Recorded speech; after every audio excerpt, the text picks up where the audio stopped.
Hello and welcome to Mommy Consults. This is a space where moms become more mindful and intentional so that we can create a legacy of wellness. Have you ever experienced mom burnout so much that in your body you feel really bogged down and you can't do anything? Well, our guest today is going to talk about her experience. Our guest is Ivana Ayala Eslinger. She is a mental health counselor currently working on her certification in integrative mental health. And I think it's so exciting to hear her experience, and hopefully it'll help you. Welcome, Ivana. All right, so we're going to start our conversation, but we're going to start with a little bit of an exercise. Okay, So, are you okay with that? definitely. Okay, all right. So, go ahead and put your hand on your heart, or you can also do it anywhere that you feel like is the most comfortable for you. And just close your eyes or focus on a spot on the wall. Again, whatever's most comfortable. And we're going to take a deep breath in and a breath out. Again, deep breath in and breath out. One more breath in and breath out.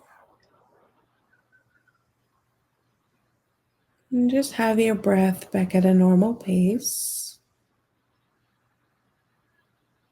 And I want you to begin to just put the word wellness in your mind. And I want you to notice what visually comes up for you. It could be anything you want. Whatever you think of wellness, just keep that visualization in your mind. And just notice it. Notice the images that come up for you, the sounds, the smells, what you might be hearing. Whatever you notice. We're going to take one last deep breath in and out.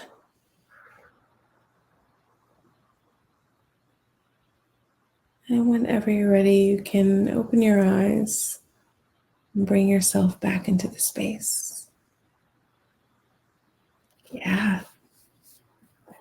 All right. So, how was that experience for you? That was sweet and a little surprising. I kind of already had it in my head. I'm like, oh yeah, they got this. And I'm like, oh, I'm excited what came. Yeah. What came up for you?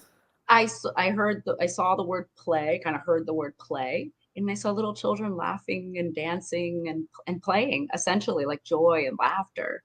So I'm like, yeah, okay. Yeah, I love that. I mean, we're talking about a lot about what wellness means to you as a mom. And so is that what really means? Like wellness means for you is play? I think for me individually, like on my own journey, I feel like optimal wellness is me allowing myself to play, to feel joy and laughter and energetically be able to engage in that like a child.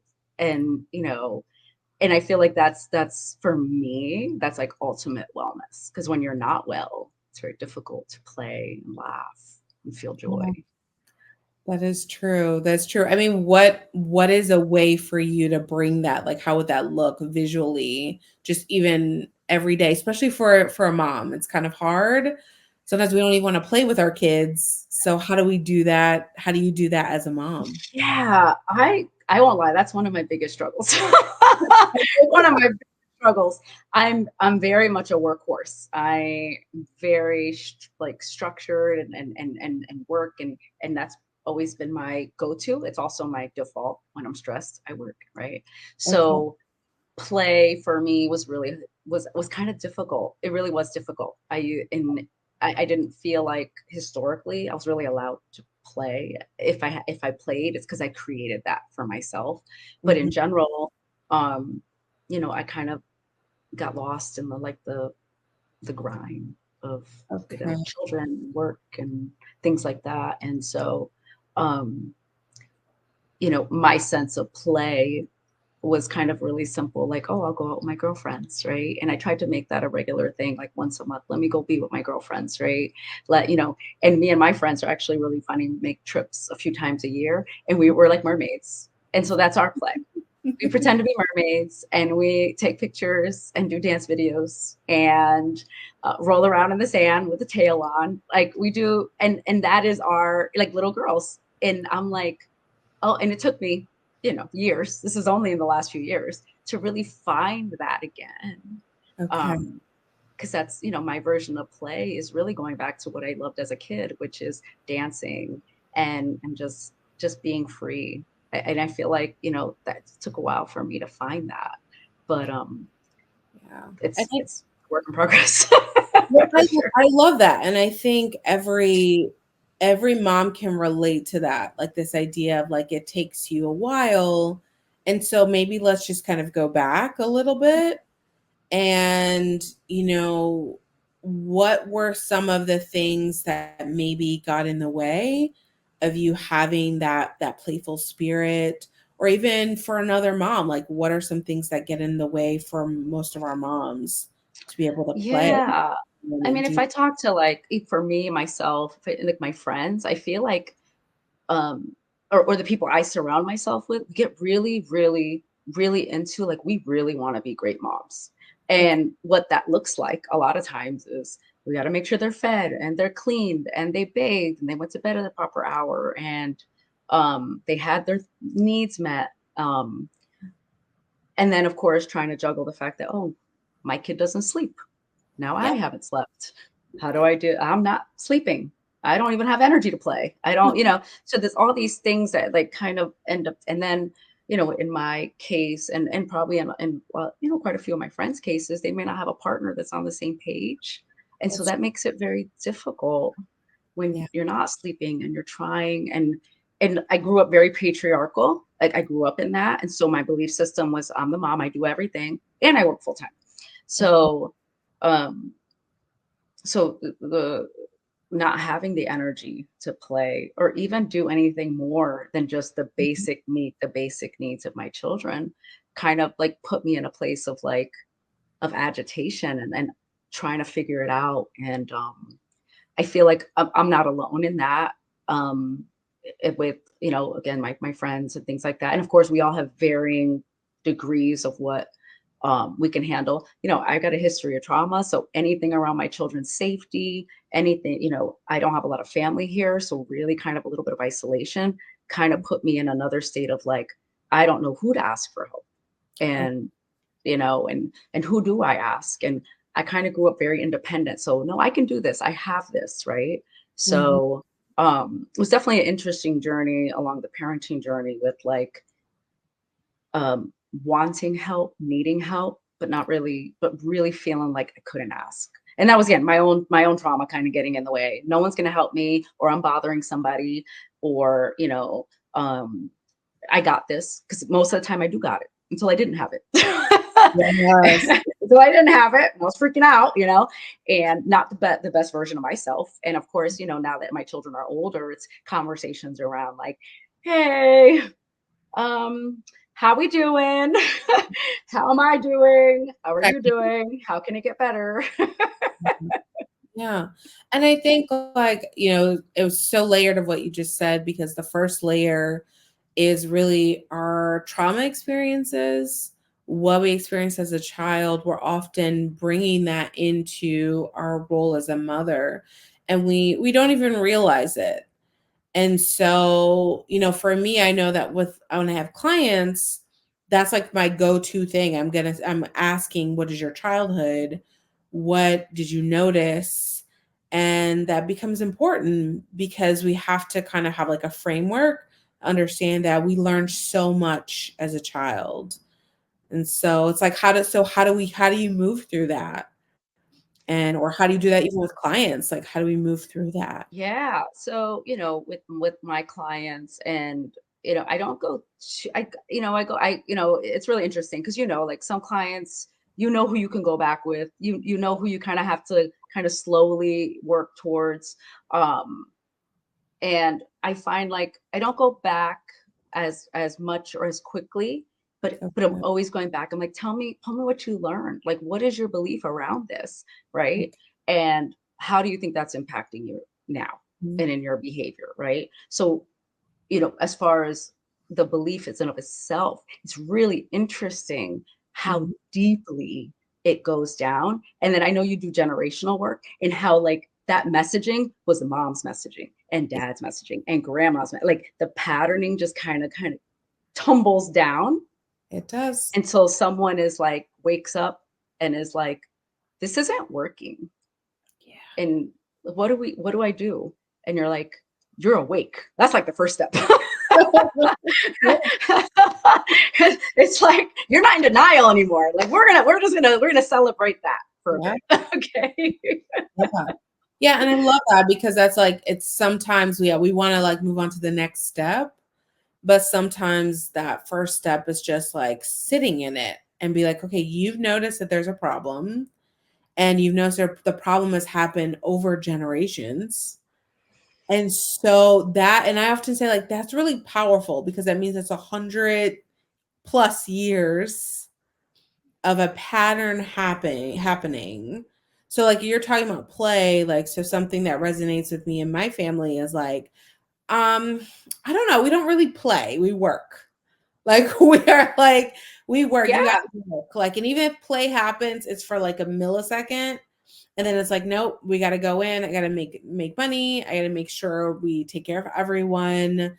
And so I think even just starting and recognizing that pattern and just sitting with that can be really important for our clients. Yeah, because we are, and I don't, again, you sound like my family, like again, hard workers, like grinding, like I give all kinds of praise and thank you to, my grandparents. At the same time, though, it Mhm. was only praise. Yeah. Anything outside of that, you worked 60 hours, good for you. Yeah. Look at you working hard. You Yes. know, Family. you haven't slept in 3 days. Oh, you poor thing. Well, you make sure you go to work. You can nap after, right? Yeah. It's this whole you have to, right? Yeah. Like you had to, or else everything's gonna fall apart. Yeah. And it's such a tough belief system to get out of. And again, I'm still working on it. Mhm. That Yeah. if I don't hustle and I Yeah. don't work and I don't do this, everything's gonna crumble. And that's not like it takes time to come out of that and like just that it's almost like this like it's like this cracking of a mold and the shattering and it's like you know it's painful. Mhm. It's painful working through this belief system because it's you have to shift it into a different belief system and Yeah. go a different way. You can't keep doing the same things and expecting a different outcome. So I Yeah. can continue working like I have been, Mhm. and to the point of illness, which it did for me. I became Mm. ill, very Okay. ill, and Yeah. so it's like the universe is like, oh, you're not getting all the hints. Well, guess what? Stop. Now you Okay. can't do anything. Yeah. So Uh, what you're talking about is like your body's response now to, like the belief system, what we've learned generationally. So now that goes, and I say this a lot, is like our body really does give us signals to what's going on, but often we're ignoring it. yeah. And Well, we're so, taught to. yeah, yeah, We're taught to. It's supposed to be hard. It's yeah, supposed to hurt. You're supposed sleep when you die. yeah. Even You know, like you say that, and my body's like hurting already. Like, I remember saying that in college. Like I had 3 jobs and I was working, and I remember my advisor going, "Do you sleep?" I said, "No, I'll sleep when I die." yeah, And that was something my uncle used to say. I'll yeah, sleep when I die. Wow. So you were just repeating what you heard. And to me, it made sense because guess what? When I worked hard, things happened for me, right? Like things happened. I got what I needed, and it was Mhm. the only way I got what I needed. I Yeah. had to, right? So this sense of like trusting things were going to work out, trusting people were going to be there, trusting that like I was like, no, I got it. I Mhm. got it. And and I did that for however many years, right? Just hustle, hustle, hustle for as long, very young, very young. Yeah. And so like, and again, I'm a proponent of working and being responsible and people, but I'm also like really learning, even for myself, that like we have to take care of ourselves. Like it's not sustainable Yeah. to continuously burn yourself out and live off vapors and not receive. Like Yeah. you can't pour from an empty bucket. Um, True. and getting ill, I think I was about 31. I had my son. He was about a year old, and I came down with like vertigo. Like I was Really? incapacitated, like Wow. so sick, and for a long time to the point where I thought I was going to be disabled. Yeah, because vertigo, I mean, it's really attacking so many parts of your, like, you really can't move. I do not wish it on anyone ever. It is one of the worst. I can't even describe it. It is you cannot function. I had a Mhm. 1 year old, I had a 4.5 year old. I could not function. Wow. And that left me at the whim of being taken care of, which I was not used to. And um, didn't have really a lot of family here. And, Mhm. again, me and my partner did his best. But Mhm. again, the expectation of me still having to work, still having to do things was still very present. So I had this, my body is telling me you need to slow down, but everything else is telling me, well, you can't. Yeah. Yeah. And it go that's really that there is the ultimate signal for your body to say, "Hey, we need a break." Um, though I think the thing is that, excuse me, your body, like, do we want to get to that point? Do you know what I mean? So it's like, and I hear so many stories. So your story is so powerful, but I've also heard other stories of that where there are these autoimmune diseases, things come up within the body, broken legs, like people end up having things that happen, and Yeah. it starts to challenge this kind of idea about working hard, those core beliefs of like, I'm not enough, all those kind of beliefs, and starts to challenge. But I'm like wondering, and I often say, like, so then once you're already there, how do you move through that? It's like, how did you move through it? Yeah. So interestingly enough, right? I think all of us have innate gifts. And when we find ourselves kind of in this place of like, oh my God, what do I do? We Mm, we you know, um, you would have to go in, yeah. you know, really in, you know, and coming from a place of panic, which I did at first, but Mhm, then from this place of like, okay, this is my situation, right? mhm. How can I help myself feel better? Because at the end of the day, I wanted to feel better. Yeah, Um, and I found that I'm pretty resourceful, always have been.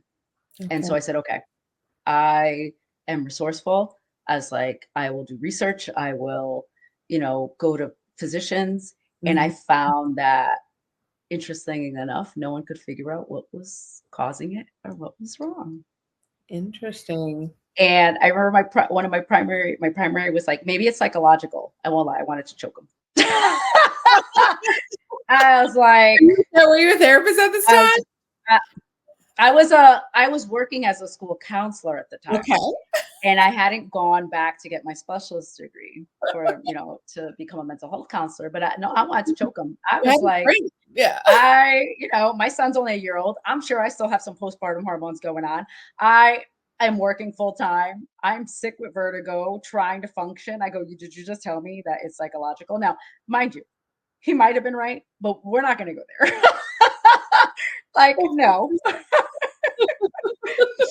So interestingly enough, I found that I did have to, my friends came through, my family came through.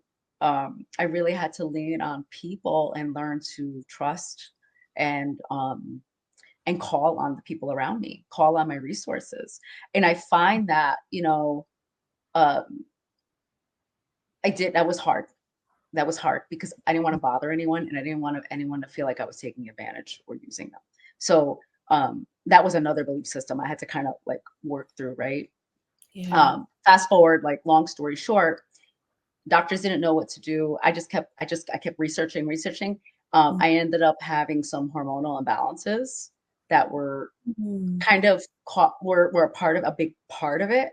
Okay. And then I obviously, again, not really thinking the stress and the burnout was it, Mhm. until I started more on the healing journey, which actually pointed me into functional medicine and changing my nutrition, my gut health, Mhm. how my gut health was impacting my mental health, having to go gluten free because it was giving me cognitive deficits, which was also part of the reason why I was having vertigo. So like there was all these things, and then it was my functional medicine doctors said, because all of a sudden, now that I started having energy and I was feeling better, I started Mhm. feeling agitation and Okay. anger. And Mm. I go, I don't know why I feel so agitated and angry. She goes, it's probably stuff you were feeling, but you didn't have the energy to feel. So now that you finally have some energy, you're Yeah. feeling things. Yeah. Well, what am I angry about? Yeah. Yeah. Complete, again, completely blinded by just what I had to do, right? I was just completely blind. Like I'm doing my job, I'm doing everything right. Like, what are you talking about? Yeah. So, so interesting, like going through this healing journey, and then slowly, as I got better, and Mm. then watching the cyclical decline. So basically, what ended up happening is I'd feel better for a year or two, and I'd decline, Okay. And then and go back. and So what do you and notice? What did you notice the decline? Did you notice anything happening before those declines? they were I wasn't happy. Yeah. I didn't feel supported. I wasn't on the same me and my ex-partner, my former partner were not doing well. Yeah. Um, we just, the kids were young and had a lot of needs, and my kids were great. I mean, I had great kids. My daughter didn't sleep for nothing. She still doesn't. I mean, I'm like, at this point, thank God she's a teenager. I'm like, here you go, love you, turn your phone off, just make sure you get enough sleep for school tomorrow. Like at this point, like we've been doing this too long. Like some things you just surrender. You're Hey, you're a second shift kid. Yeah. She's me. I'm like, all right, girl, you just go to bed with enough time to get up in the next morning. She can live off fumes and air. Like really, like I don't want that for her. Yeah. Because Yeah. she's like her mom, right? I'm like, no, no, no, no. Like, I don't want you to live off fumes and air. Try and at least get some sleep. I want you to eat right. But what I was finding was it was very cyclical. And so I actually got to a point where I was having chronic pain. They diagnosed me with chronic fatigue. Like it got to the point because none of my needs are being met. I could barely meet my own needs. Yeah. Barely. Yeah. I was happy I showered and brushed my teeth and ate dinner Yeah. and then met Like a everyone else's. level one of needs. Like, Level 1, like met my basic needs, had clean clothes. I mean, I think, we again, right? My mom, I grew up very patriarchal. So in my head, but then, I started being like, I'm not okay and I'm not happy and I need help. And so I yeah. started voicing this. Mhm. And as I started voicing it, I started kind of uh, really focused on me. And it wasn't until I had gotten some counseling in between, um, in order to kind of help me on the journey of like, I'm not feeling well, I'm Mhm. not really feeling supported, Yeah. but I need support, right? Yeah. Yeah. So I ran it, I had a really good therapist for a little while, here and there. So funny. Like I was just like as needed. Mhm. Yep. Hey, I need a Like, session. oh, maybe Yeah, let's like do it. need a session. Um, over, time, like, I went and got my specialist degree because I was finding like even the job was really burning me out. I was like, I'm not really okay here. So I was really starting to listen to what Mhm. I needed. And I Yeah. think that was it. Like I really was like, this isn't working and I'm not okay. I'm not happy. And if I'm complaining, then something needs to show. Yeah. I love that you talk a lot about voicing your needs. And it's something so powerful as just using your voice, saying things like, I need this, or and that I talk a lot with clients that it's hard for a lot of moms to say, like, I need this. Can you do this for me? I need a break. But those things, like you're saying, it's expressing that you're important and that you really need something, and that can be life changing for your mind and for your body too as well. Yeah, and I don't, I'm not going to completely blame the fact that, like my partner, like we were in isolation, like we lived in Florida by ourselves with our children, Yeah, not really any family around. And yeah, so, and we left a really tight knit family yeah. where, you know, where there would always be around. And Mhm. so, for better or for worse, right? Yeah. And so, um, there was this, but still that core belief, like I'm good, right? I'm good. Mhm. I don't. It's fine until it's not fine. Mhm. And so, I'm a huge proponent, with my girlfriends and my friends and with other people of like really going back to tribal, like the tribal ways where Yeah, women were together, yeah, and helping each other, and there was just no, you weren't by yourself, yeah, you yeah. know. I That's had post crucial yeah, for yeah, for that's crucial for women. That's crucial for moms. Being able to have community. And I think we have strayed away because so many of us we've moved away from our families for various reasons. But you're right, like finding that way to have community, to share, without feeling that there's like a transaction, like you do for me, I do for you. It's not that. It's like, hey, I'm just gonna give, yeah. and we're all doing that for each other in that community, which is rare. I'm realizing it's rare. It doesn't happen It's a lot. yeah, I my cousin's pregnant, and I remember just telling her, "Make sure your mom stays with you for, like, 2 weeks." Yeah. And she goes, "What?" I go, "No, like, literally stays with you for 2 Oh weeks yeah. and sleeps with How about you." this 3 months? I'm Yeah, like, I mean, as long as possible, right? as long It's as like, possible. at least. And, my 2 children was very different in my postpartum care, where Mhm. my mom stayed with me for 2 weeks, and she slept in my bed. And Wow. when the baby woke up, she got up, she changed baby, she gave me baby, I fed baby, she put baby back in the crib. Versus, my daughter, yes, we were living with family, but everybody was working. So Yeah. at night, I was on my own. Yeah. During the day, I was on my own. And the sleep deprivation and the isolation and the feeling like you couldn't ask anyone for help because it was just completely different experiences. Yeah. And I recovered faster from my son than I Yeah. did with my daughter, Yeah. And it's simply by having people there. Yeah. And I Um, love that you said that. So it's like that idea of like community, adding people in. So many things that you're saying are powerful. So I know I'm like going all over the place. So no, no, no. I think like, just hearing from, experiencing something within your body, experiencing vertigo, and having that experience, noticing your core beliefs had to change. And then now moving on to the journey of feeling like, hey, I need to have community. Do you have any projects, anything that's coming up that reflects, your journey that you've been experiencing? yeah, so my healing journey took me in all kinds of ways. So I'm huge. I love like meditation and mindfulness. I just did a few ice plunges this year. You sent me pictures and I was just like, Okay, I'm coming one day. It's great for resetting the nervous system and, really helped me to shed some stuff. I practice yoga nidra. I am into all kinds of different healing modalities, and I think, you know, there's no one way for people. So I feel like everyone's journey is unique, but I Mhm, do feel like, everyone can find something.